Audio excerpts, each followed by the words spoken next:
Queridos amigos, bienvenidos al encuentro 45 del curso Crecimiento Espiritual según la Kabbalah. Hoy vamos a hablar de una festividad muy alegre que es la festividad de Purim. Purim está relacionado con la alegría y también el mes de Purim, el mes de Adar, está escrito cuando entra el mes de Adar hay que aumentar la alegría. Ahora la pregunta es, ¿por qué justo esta festividad está conectada a la alegría?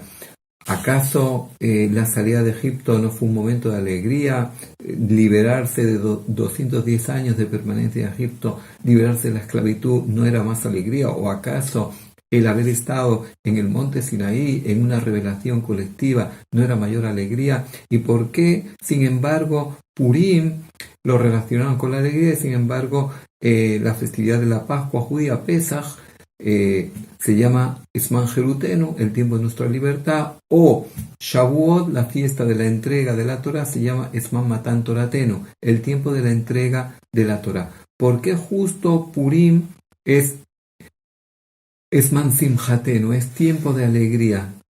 Marvin Besimcha, hay que aumentar la alegría, porque Purim, para poder entender esta festividad, tenemos que entender el momento histórico que esta festividad ocurre. Cuando se destruye el primer templo en el año 586 antes de la era común, el pueblo judío es exiliado a Babilonia. El imperio babilónico domina en ese momento el mundo, pero posteriormente el imperio persa en el año 538 antes de la era común conquista el imperio babilónico. Y ahí el rey Ciro toma dominio de todo el mundo y también del Estado de Israel, que en ese momento pertenecía al imperio babilónico, y ahora el rey Ciro va a permitir a los judíos volver al Estado de Israel, pero bajo autonomía de Persia, pero la mayoría no volvieron, solamente se calcula que unos 40.000 volvieron y la mayoría se mantuvieron en el territorio del imperio babilónico, que ahora iba a pertenecer a Persia. Y en este momento, después del rey Ciro, aparece el rey Asuero, el rey Ahasverosh, en el año 486 antes de la era común. Y bajo este rey ocurren todos los episodios y toda esta tragedia que pudo haber sido un exterminio nacional, tal como pretendía el primer ministro del rey Ahasverosh, del rey Asuero, Hamán, de destruir a todo el pueblo judío, según el sorteo que él había hecho el 13 de Nisan del 474 antes de la era común.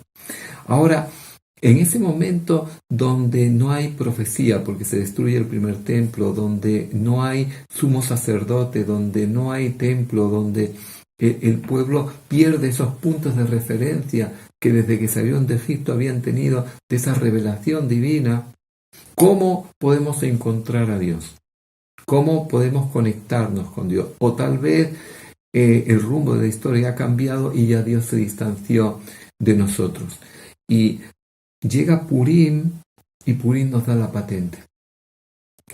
Y si queremos entender el concepto de la alegría a través de Purim, tenemos que saber en primer lugar que cuando hablamos de simja, de alegría, no estamos hablando de euforia, no es que nos contaron un chiste y estamos en euforia, o ganó nuestro equipo y estamos en euforia. No, no se trata de euforia, se trata de un sentimiento de plenitud interno.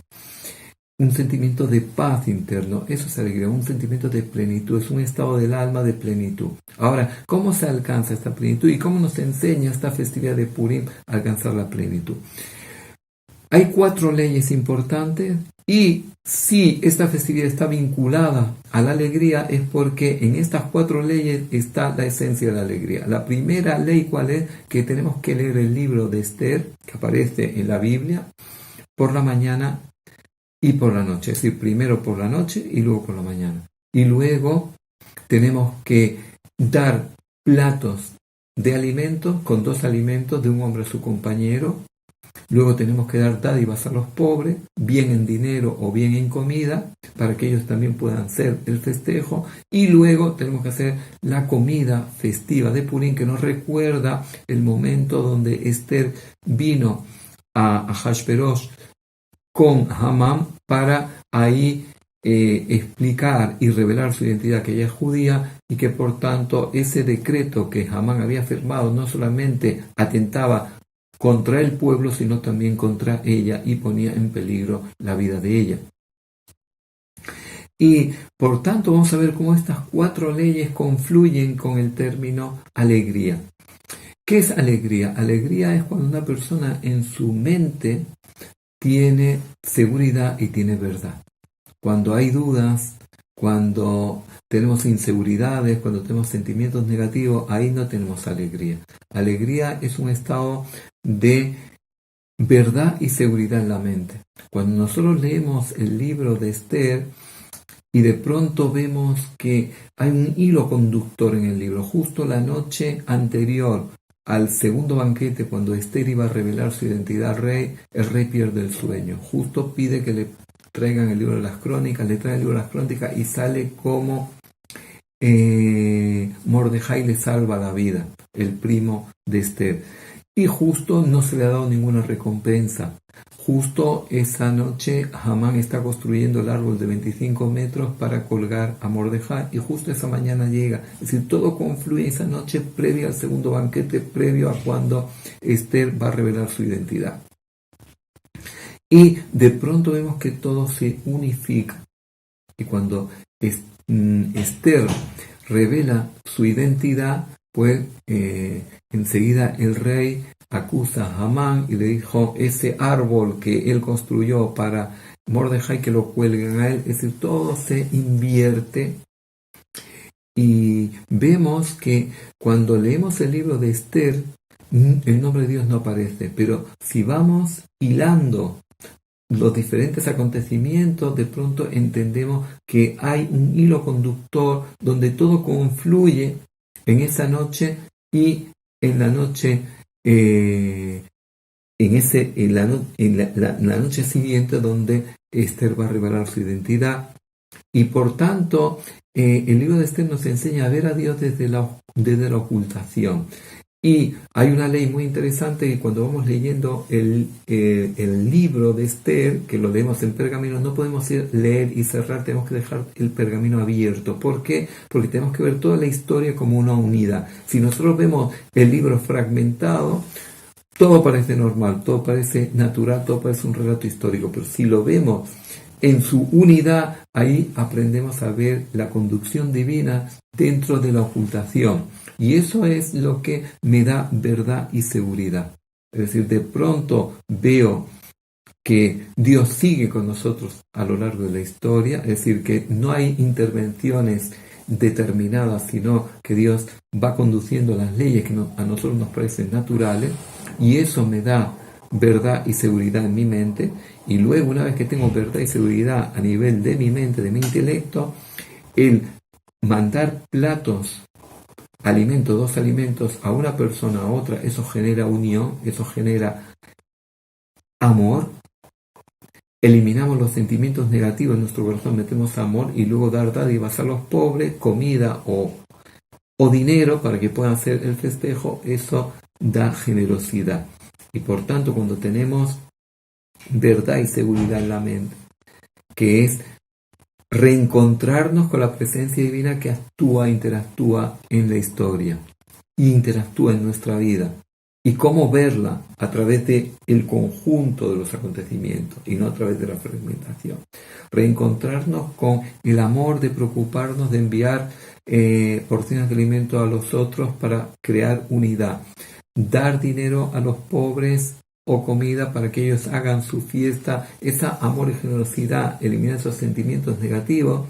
Cuando trabajamos a nivel de la espiritualidad, en la seguridad en Dios, en el intelecto, y del amor y la generosidad en el corazón, eso es lo que nos permite mantener ese estado de plenitud a nivel espiritual. Pero como el ser humano no es solamente espíritu, no es solamente alma, pues viene la cuarta ley, dice, ahora tienes que festejar. Y este festejo es dar placer al cuerpo.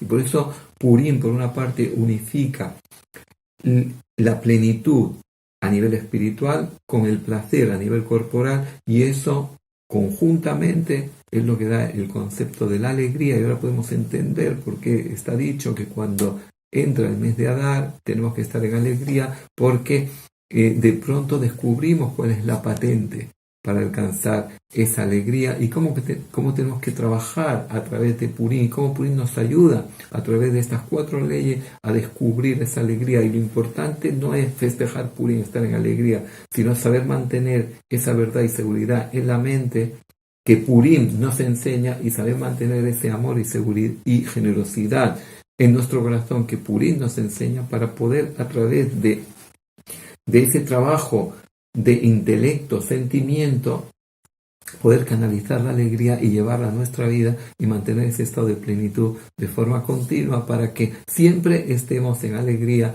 pese a las dificultades de los acontecimientos, porque si aprendemos a ver a Dios en la historia, entenderemos que todo lo que sucede es necesario para la reparación de nuestro alma. Muchas gracias y que ojalá estas enseñanzas de Purim nos ayuden a reencontrarnos con el concepto de la alegría. Como siempre, si les gustó, hagan like y los que no están suscritos, les invitamos a suscribirse en la página para que nuestro canal sea más fuerte y de esta forma poder difundir estos conocimientos de sabiduría espiritual.